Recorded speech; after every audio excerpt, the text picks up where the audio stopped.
Hello friends, इस channel पर आपको बिहार बोर्ड के जितने भी स्टडी मटेरियल्स है सभी प्रोवाइड किए जाएंगे। अगर आप इतना कुछ कर लेते हैं तो आपको एग्ज़ाम में बहुत अच्छे मार्क्स मिलेंगे। अगर आप इसे रेगुलर रिवाइज़ करते हैं तो आपको बहुत अच्छे मार्क्स मिल जाएंगे। तो आज हम प्रीपोजिशन का दूसरा पार्ट करने वाले हैं, क्योंकि इसमें क्वेश्चंस बहुत ज़्यादा थे, इसलिए एक पार्ट में हमने 37 क्वेश्चन किया था। तो हम जानेंगे कि प्रीपोजिशन को फिल कैसे करते हैं। तो प्रीपोजिशन को किसी नाउन या प्रोनाउन से पहले लगाया जाता है ताकि उस वाक्य में प्रेजेंट जो दूसरे नाउन और प्रोनाउन है उनसे उनका रिलेशन स्थापित किया जा सके। तो यहाँ पे है, आपको पता होगा कि बहुत सारे प्रीपोजिशंस होते हैं जिन्हें कि आपको याद करना पड़ता है ताकि आप उसे सेंटेंस में कहाँ कहाँ यूज कर सकें। ही is taller than you dash 2 inches, यानी वह तुमसे 2 इंच बड़ा है। कंपैरिजन की जा रही है, यहाँ पे बाय का प्रयोग होगा कि he is taller than you by 2 inches. My father was acquainted, acquainted का मतलब होता है परिचित होना, चिन्ह परिचित होना, डैश हिम, तो यहाँ पे हो जाएगा विथ, यानी दोनों के बीच में रिलेशन है। जो पर्सन है और जो फादर है वो दोनों एक दूसरे को जानते हैं, इसलिए विथ का प्रयोग हो रहा है कि वो दोनों एक दूसरे को जानते हैं। He prefers tea to coffee, यहाँ पे टू का प्रयोग होगा कि कॉफ़ी के जगह पर उसे टी चाहिए। आई एम फॉन्ड, तो यहाँ मैं म्यूजिक से प्यार करता हूँ। I am fond of music, तो यहाँ पे ऑफ का प्रयोग हो जाएगा। लिंक कर रहा है कि जो पर्सन है उसे म्यूजिक से प्यार है, लिंक कर रहा है, दोनों को जोड़ रहा है, तो ऑफ का प्रयोग होगा।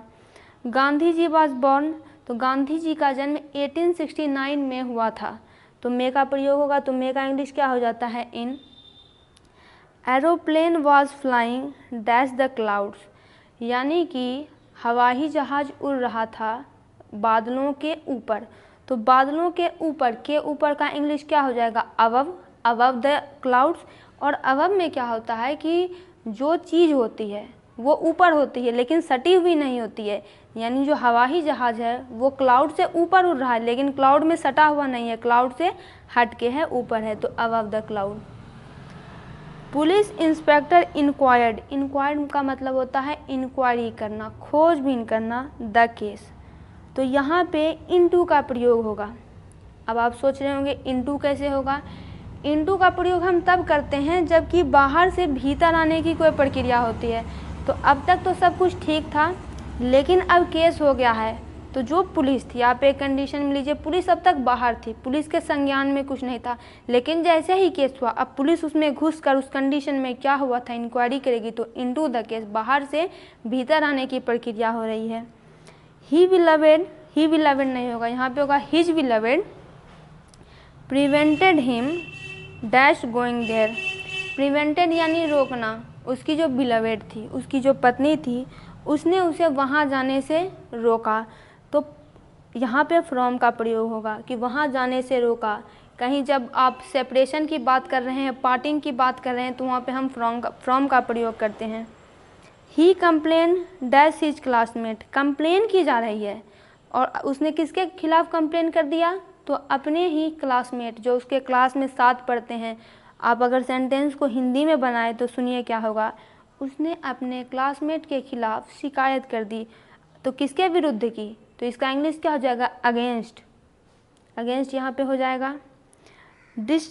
यहाँ पे डिस्ट्रीब्यूट होगा, DISTRIBUTE, distribute these apples. These apples का मतलब है कि ये जो एप्पल हैं वो बहुत सारे हैं, एप्पल्स लिखा हो गया है, एक एप्पल नहीं है, मान लीजिए 2 किलो होगा, 4 किलो होगा, मेंशन नहीं है, लेकिन एप्पल्स एक नहीं है। इन सारे एप्पल्स को डैश द चिल्ड्रन, बच्चों में बांट दो, तो यहाँ पे एमंग होगा। एमंग का मतलब होता है कि जो पर्सन है वो 2 से ज़्यादा है, बिटवीन नहीं होगा, बिटवीन में सिर्फ 2 हो रहा है, लेकिन यह कहाँ जा रहा है, इन सारे एप्पल को बच्चों में बांट दो, तो बच्चों में एमंग यानी कई सारे बच्चे हैं। He aimed at pistol dash the criminal, उसने अपनी पिस्तौल को जो है सीधे क्रिमिनल पर तान दी। और अगर जब हम एग्जैक्ट पॉइंट ऑफ बात करते हैं, कोई भी इंसान किसी के पास पिस्टल है और वो क्रिमिनल है, इसका मतलब जो सामने वाला है वो तो पुलिस है, तभी तो वो दूसरे को क्रिमिनल कहा जा रहा है। जैसे ही उसने गोली निकाली, पिस्तौल तान दी, यानी ठीक सामने क्रिमिनल खड़ा है, इसने गोली तानी, यानी एग्जैक्ट पॉइंट ऑफ टाइम सीधे उसके सामने ही है गोली, अगर कुछ भी हरकत की तो गोली लग जाएगी। तो ऐसे कंडीशन में जहाँ एग्जैक्ट पोजीशन की बात होती है हम एट लगा देते हैं। What is the time dash your watch, तो यहाँ पे बाय होगा कि तुम्हारी घड़ी का समय अभी कितना है। आगे बढ़ते हैं। माई नेबर्स, नेबर्स का मतलब होता है पड़ोसी, यानी मेरे जो पड़ोसी हैं, इज जेलस डैश मी, मेरे पड़ोसी मुझसे जलते हैं। तो यहाँ पे हो जाएगा ऑफ, कि मेरे पड़ोसी मुझसे जलते हैं, दोनों के बीच बताया जा रहा है कि जलने की क्रिया चल रही है। आगे बढ़ते हैं। His teacher ordered him to write, उसके शिक्षक ने उसे ऑर्डर किया कि तुम इंक से लिखो। तो यहाँ पे इन का प्रयोग होगा। अगर आप इनका कुछ और प्रयोग देखेंगे तो आपको पता चलेगा, जब भी ऐसी कंडीशन आती है कि इंक से लिखो तो वहाँ पे इन का प्रयोग लगा दिया जाता है। ये सारे होते हैं some other uses of ink, in. Dog sprang, sprang का मतलब होता है उछलना। डैश द टेबल, यानी कुत्ता जो है वो टेबल के ऊपर उछल गया, तो के ऊपर का क्या हो जाएगा, upon. It has been raining heavily dash Sunday last, यानी पिछले संडे से बहुत वर्षा अभी तक हो रही है।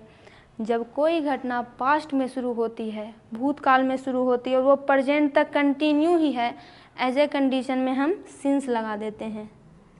प्लीज़ ओपन योर नोटबुक, अपने नोटबुक का पेज खोलो, पेज 40, यानी कोई सामने है, टीचर है, स्टूडेंट से कह रही है कि तुम्हारा जो 40 नंबर का पेज है अपने नोटबुक का, सीधे वही खोलो, यानी इसके अलावा कोई 39 या 38 खोल नहीं सकता है, 38 यानी एग्जैक्ट 40 ही खोलना है। तो ऐसी कंडीशन में हम ऐट का प्रयोग करते हैं।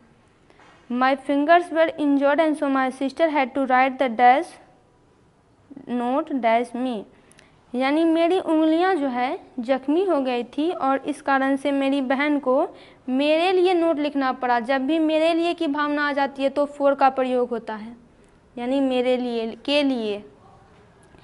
The teacher said homework dash the end of the lesson, यानी जो शिक्षिका थी उन्होंने होमवर्क कब सेट किया सबके लिए, जब लेसन लास्ट हो गया, यानी इस लेसन के लास्ट में हुआ। तो एट एग्जैक्ट बताया जा रहा है, एट हो जाएगा।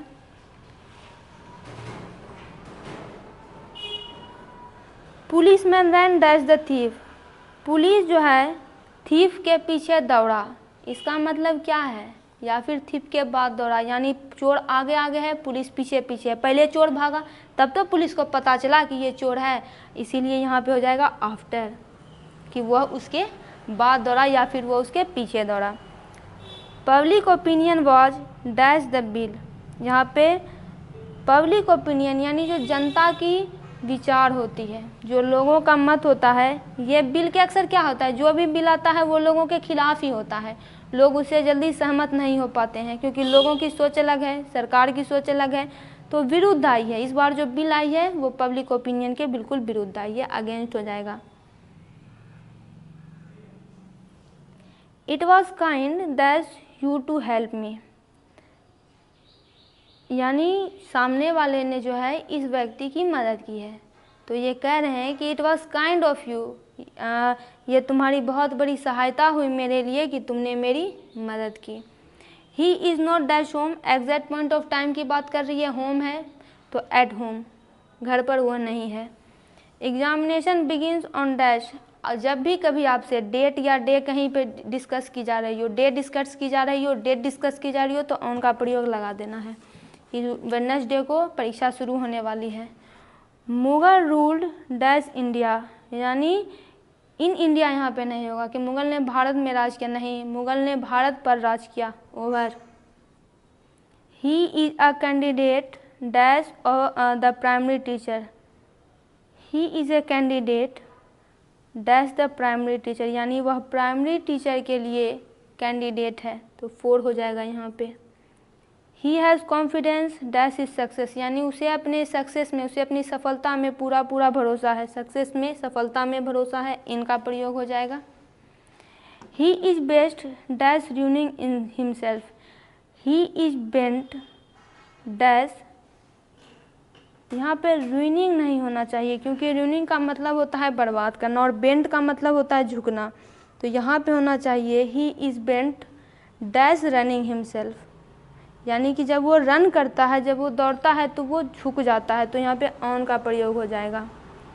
I am good dash tennis, यानी टेनिस खेलने में मैं जो हूँ बढ़िया हूँ। I am good at tennis. He is true dash is friends, तो यहाँ पे टू हो जाएगा, यानी कि वो जो अपने दोस्तों के प्रति है वो सच्चा है। We are dependent dash is decision, यानी हम उसके डिसीजन पर निर्भर है। तो ऑन का प्रयोग हो जाएगा पर, ऑन का मतलब पर। There is a village dash the hills, यानी एक गांव है और पहाड़ है। तो अक्सर पहाड़ के नीचे गांव रहता है या फिर पहाड़ में ही कुछ लोग बसा लेते हैं। तो यहाँ पे हम क्या करते हैं, देयर इज़ अ विलेज यानी एक गांव है और उसे मान लेते हैं कि वो पहाड़ों में है, क्योंकि ऐसा बहुत जगह देखा भी गया है, पहाड़ों में एक गांव है। मे का प्रयोग हो रहा है। What is the time by your watch, यानी तुम्हारी घड़ी में अभी कितने बज रहे हैं। I am not interested dash buying a new car, Hindi करते हैं इसका कि नई कार खरीदने में मेरी कोई रुचि नहीं है। तो मे का क्या हो जाएगा English in. Finish it dash 2 days, यहाँ पे कहा जा रहा है कि तुम्हें इसे 2 दिनों में ख़त्म करना है। हिंदी समझिए, यानी अगर ये 2 दिन से पहले भी अगर ख़त्म कर दे तो कोई दिक्कत नहीं है, 1 घंटे में ही ख़त्म कर दे, लेकिन तुम्हारा लिमिटेड टाइम 2 दिन ही है। जिस आदमी ने तुम्हें कहा है वो तुमसे 2 दिन के बाद ही लेने के लिए आएगा। तो ऐसे कंडीशन में हम विदिन का प्रयोग करते हैं। Mister Gupta felt grief dash the death of his brother, यानी मिस्टर गुप्ता को काफ़ी दुख हुआ जब उनके भाई की मृत्यु हो गई। तो यहाँ पे ऐड होगा। We met a lot of people dash our holiday, देखिए यहाँ पे हॉलीडेज की जा रही है, यानी जब इनकी छुट्टियाँ थी तो इन्होंने छुट्टियों के दौरान कई सारे लोगों से मुलाकात की। तो ड्यूरिंग हो जाएगा। Our path is be set यानी कि बुनी हुई है। डिफ़िकल्टीज़ यानी हमारा जो रास्ता है वो कठिनाइयों से भरा पड़ा है। तो यहाँ पे विथ हो जाएगा, डिफ़िकल्टीज़ के साथ भरी पड़ी है हमारे रास्ते।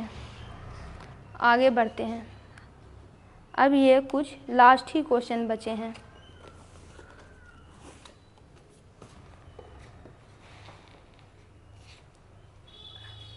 अगला है he introduce me dash his relatives, relatives यानी जो कि परिचित होते हैं। उसने अपने रिलेटिव्स के साथ मेरी चिन्ह परिचित करवाई। तो टू का प्रयोग हो जाएगा। Success depends dash hard labour, यानी सफलता हमारी कड़ी मेहनत पर निर्भर करती है। तो यहाँ पे ऑन हो जाएगा पर, ऑन का मतलब पर। Praveen road state dash the arena, road का मतलब होता है चलाना, राइट से ये रोड बना है। वह सीधे जो है अरेना में घुस गया, यानी बाहर से भीतर जाने की प्रक्रिया हो रही है। तो इनटू हो जाएगा। He was brought by his aunt after his mother death, जब उसकी माता की मृत्यु हो गई तो उसे आंट ने ही पाला पोसा। ब्राउट अप हो जाएगा। He is attentive dash is duty, अपने कर्तव्य के प्रति वह पूरा ही अटेंटिव है। तो टू का प्रयोग होगा यहाँ पे।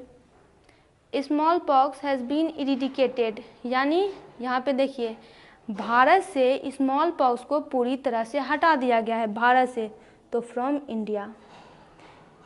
जब भी सेपरेशन की बात आती है तो हम फ्रॉम का यूज करते हैं। तो भारत से स्मॉल पॉक्स पूरी तरह से ख़त्म कर दिया गया है। तो पार्टिंग हो रहा है स्मॉल पॉक्स का भारत से, तो फ्रॉम का यूज होगा। There is a kilo of rice, यहाँ पे हो जाएगा तुम्हारे लिए 1 किलो की राइस है, 1 किलो चावल है। Ruling party will have to put its on house dash order, जो रूलिंग पार्टी है उसे अपने ही घर को ऑर्डर पर रखना पड़ेगा। ऑन हाउस, या फिर हम कहें कि रूलिंग पार्टी जो है उसे अपने ही घर को ऑर्डर में लेना पड़ेगा। तो यहाँ पे इन हो जाएगा। We can make no progress if we continue working dash this condition, हम कोई भी प्रगति नहीं कर पाएंगे अगर हम इसी स्थिति के साथ काम करते रहें। तो विथ का प्रयोग हो जाएगा। स्थिति जो है उसी स्थिति के कारण ये लोग प्रोग्रेस नहीं कर पा रहे हैं। स्थिति और इनकी प्रोग्रेस रिलेटेड है तो विथ का प्रयोग है यहाँ पे। I will meet him the way, on the way, यानी मैं उनसे रास्ते में मिल गया, रास्ते पर मिल गया, जाते वक्त मिल गया। I am tired of waiting for him, यानी मैं उसका वेट करते करते थक चुका हूँ, ऑफ का प्रयोग होगा। Are you aware dash the danger, यानी क्या तुम्हें खतरा का जरा सा भी आभास था। तो दोस्तों इसका पूरा ऑब्जेक्टिव कंप्लीट हुआ। अगर आप इतना ऑब्जेक्टिव कर लेते हैं, समझ लेते हैं, तो आपको ग्रामर पोर्शन में एक भी क्वेश्चन नहीं छूटेगा। सारे सब्जेक्ट्स का ऑब्जेक्टिव सब्जेक्टिव सब ही इस चैनल पर पढ़ाए गए हैं। आप वीडियो को ज़रूर देखें और कमेंट में ज़रूर बताएं कि आपको वीडियो कैसी लगी।